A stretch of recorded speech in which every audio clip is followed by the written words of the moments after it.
30 days 30 face பேக்குன்றதில் இன்றைக்கி டே 3ங்க.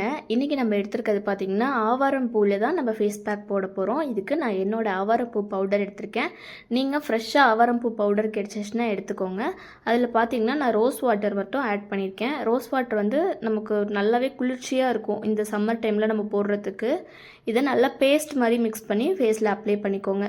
இதோட benefit என்னன்னு சொல்லி பார்த்திங்கன்னா, நம்ம முகத்தில் இருக்க டார்க் ஸ்பாட் எல்லாமே வந்து கம்மி பண்ணுறது, அது மட்டும் இல்லாமல் நம்ம வயசான தோற்றத்தெல்லாம் கம்மி பண்ணி ரொம்ப இளமையாக வச்சுக்கிறதுக்கு ஹெல்ப் பண்ணுதுங்க. இதில் நேச்சுரலாக மாய்ஸ்சர் இருக்கிறனால நம்மளோட முகத்தை க்ளீன் பண்ணி ரொம்ப ஹைட்ரேட் பண்ணி வச்சுருக்குது. அது மட்டும் இல்லாமல் நம்மளோட ஸ்கின்னை ரொம்பவே வந்து யங்காகவும் ரொம்ப பிரகாசமாகவும் வச்சுக்குது.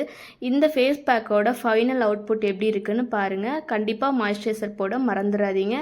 இன்ஸ்டண்ட்டாக வந்து எங்கேயாவது வெளியில் போகணுன்னா சீக்கிரமே இந்த ஃபேஸ் பேக் நீங்கள் போட்டுட்டு ஒரு 10 மினிட்ஸ்க்கு அப்புறம் ஸ்க்ரப் பண்ணி வாஷ் பண்ணிட்டீங்கன்னா ரிசல்ட்டு சூப்பராக இருக்குங்க.